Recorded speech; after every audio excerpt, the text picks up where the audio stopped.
na ma-assign. I think that was the rationale, Mr. Chair, kung bakit binago yung general rule na ang pulis ay ma-assign dapat sa lahat ng lugar ng ating bansa.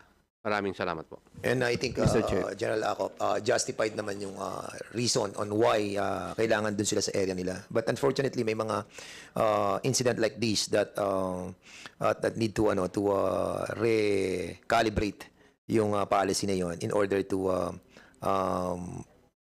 make it more stronger yung polisiya ng ating PNP.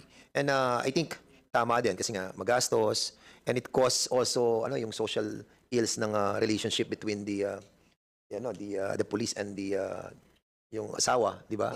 Kasi kung masyadong matagal yung paghiwalay nila, di ba? It may cause infidelity as well.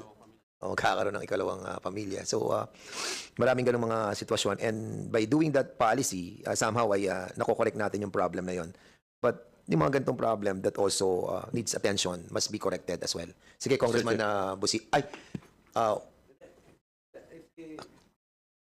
Mr. Chairman, if the manifestation of Congressman Busita is related to the issue at hand, as of now, I yield to my time with Congressman. Yes, Okay, Mr. but because this is the time of Congressman Paduano, if the good congressman will Mr. Chair, related po doon sa nabanggit ni Honorable Chairman Acop. And, sige, go ahead. I'm giving you Yes. 30 seconds. Hindi, couple of Mr. Chair, minutes. akala ko kaibigan kita. Mr. Chair, nabanggit lang po ni Provincial Director Colonel Malinaw yung quota. Actually, Mr. Chair, napansin ko po yan nung nasa service pa tayo. Ang PNP nagbibigay po ng quota by region. Usapang totoo.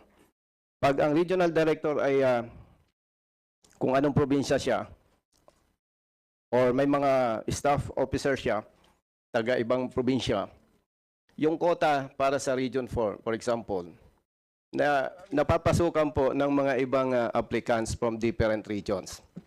Pumapasok po dyan yung bata-bata system. Kaya po ang nangyayari, yung taga-Region 4, for example, hindi na-accommodate at ang mga na-accommodate galing sa iba't ibang regions. So meaning, doon pa lamang po sa processing ng recruitment sa PNP, nag-uumpisa na agad yung problema. Samantalang kung ma-implement strictly, kung Region 4 ang quota, 500, Region 2, Region 3, dapat strictly mga taga roon lamang po ang hinahire or nire-recruit na police. Kasi hindi po pwede yung sasabing kulang kaya kumuha doon sa ibang regions. Hindi po totoo. Kasi ang liit lang ng quota, ang dami naman professionals, ang daming qualified applicants. Kaya ano po yan eh, sabi nga nung iba, chain reaction yan eh. Siyempre, kung hindi ka taga Region 4, malakas ang loob mong umabuso. Samantalang kung taga ron ka, maingat ka. Iniingatan mo yung pamilya mo, iniingatan mo yung pangalan ng pamilya mo, siyempre. So, Mr. Chair, nabanggit ko lamang po yan, dapat ma-implement strictly yung polisiya na kung binigay ang quota sa Region 1, sa Region 2, strictly, ang applicants, taga doon lamang. Fair naman po yun eh. Wala akong nakikitang mali doon. So, yun lamang po, Mr. Chair. Thank you so much, Congressman Busita. Okay, so we will be proceeding with the interpellation of Congressman Paduano. You are recognized. Thank you, Chairman. Chairman, I have just read the supplemental affidavit or the corrected affidavit of PMSG 1 Macaraig, in which 1 Macaraig, PMSG 1 Macaraig is the team leader of the said unit that was involved with regards to the shooting of a certain Mr. Laresma. Now, I have not read all the affidavit by the personnel involved, no? Except for Karandang. Because Karandang, when we have an executive session, malinaw po na Karandang was not part of the operation, but his name appears on the report to that operation. Whatever is the purpose is, yun na atang kalakaran sa PNP, yun pa, Mr. Chairman, ang mali doon. Kasi kahit hindi ka kasali doon sa operation, for promotion purposes, kinakarga yung mga pangalan doon ng kung sino-sino na lang. Ito ngayon sumabit. Now, of course, he explained in his corrected affidavit or supplemental affidavit that he was not part of such operation. Now, Mr. Chairman, looking at the affidavit of PMSG 1 Macaraig as the head team leader of the team, And I think almost all, no? Kasi binasa ko lang yung first and second paragraph of all the affidavit except yung kay Makaraig. Lahat po, medyo pare-pareho pa rin ang tono, but bago na, and I hope this corrected affidavit is true and correct. In regards to what really happens during that day, no? When Teresma was shot. Now, ang wala po dito, Mr. Chairman, in the affidavit, kasi dapat nakalagay dito yung question, ito kasi yung question of how happens, no? Yung actual operation. But the planning, ayun yung sabi kanina ni Chairman Barbers, who are those involved? Outside of that 6, hindi nga 7 eh. Kasi Macarandang is not involved directly. It's not part of the plan, it's not part of the operation. His name was just listed in the post-operation report. Now, ang question dito, Mr. Chairman, to get to the bottom of this, all of this, we should check who are those involved during the planning and who are those involved in the narrative that was made on the first affidavit of all those personnel involved. Yun po ang wala dito. Now, before I proceed with that, Mr. Chairman, tatanungin mamaya si Makaraig na lang. Are you sure that you have, baka ito Perez, you are the one that approached the victim. And in your affidavit, I read, you recovered 2 sachet of shabu. Shabu. Tama po. Yes po, sir. That is 4 grams. Sir. Yung dalawang sachet ba, 4 grams yun? Yes, sir. Yes po, Your Honor. Sigurado ka? Yes, sir. Baka mamaya may lalabas na naman na walang shabong nakuha. Sir, kanya po yun, sir. Tapos 4 grams Not 1 sachet. 2 sachet, sir. More than 4 grams, sir. Yun lang po, chinecheck ko lang, Chairman, kasi baka mamaya biglang lumitaw, nagsunurin ka na naman, problema mo na naman yun, di ba? Now, yung post-operation report, kaya nga yung narrative nung nakaraan is false, di ba? Inadmit na dito sa mga corrected affidavit. Now, ang question, sinong gumawa ng narrative na yun? Is it Perez alone? Is it Makaraig as team leader? Or somebody else? Play as the director of such narrative. Oh, Perez. Sino bang gumawa nun? Nung narrative na yun, kayo lang ba? Sigurado ka? Baka, yun yung sinasabi ko, baka may... Kasi, kahit anong cover up nyo, lalabas at lalabas pa rin ang katotohanan. Mamaya, tatanong ko yan. Kaya nga ngayon pa lang, Makaraig and Perez, you're the most senior officer in that group. Baka mamaya mag-executive session ako ulit, may sasabihin na naman. I will ask the chair for an executive session. Kasi kailangan yun. Kasi hindi natapos ang report nyo. Question of the narrative. Pare-pareho kayo eh. Oh, where's the director of that narrative? Makaraig. Where's Makaraig? Makaraig. Sinong director ng narrative nyo? Bali po sir, kami lang po sa investigate. Sigurado ka? Po, Your Honor.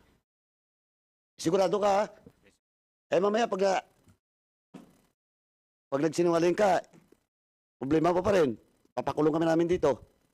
Kasi babalikan ko mamaya yung tanong sa pinagsimulan. Oh, eto. Bigyan kita ng isang clue. Nandiyan mga affidavit mo? Hawak mo ba? Yes, sir. Oh, number 13. Basahin mo. Ito, ang problema sa inyo, may gusto ko yung isalba. Mamaya si Patrolman, Patrolman, what's your name, Patrolman?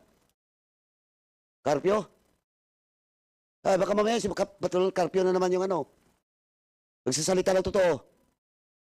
Sisimula ni Carpio, then lahat kayo, papasok dun sa room. Oh, Makaraig. Yes, sir. Oh, anong laman ng affidavit number 13 mo? Paragraph 13. Yung last sentence. Oh, sabi mo dito ito, I called PSSG Perez and the Alpha to ride the car and we will go back to the station to report what happened to Police Lieutenant Colonel Lintag, our Police Chief of San Juan, Batangas. Yes, sir. Oh, anong oras nangyari to? Yung pag-report nyo? After na po sir nung mangyari doon sa... Anong oras nga? Ano yung after? Humigit kumulang po sa... Kuha na po ito. Did you report personally to him? O tumawag ka lang? Bali, nagpunta po kami mismo sa istasyon. O nakita kayo doon? Yes, sir. On the... An hour, 2 hours, 3 hours after the operation? Sir, the operation po nung madala po sa district hospital, doon po kami dumiri. O then, siyang gumawa ng recommendation sa province. Ipinaalam po namin sa Hindi, kanya. siyang gumawa ng recommendation sa province, di ba? Yes, sir. Oh, yun ang sinasabi ko. Chairman, kasi dito, sa narrative dito, ang gagawa talaga ng recommendation dun sa case is the city direct, the chief of police. O, nandito ba yung chief of police? Ikaw ba gumawa ng ng report to the province? Good morning, sir.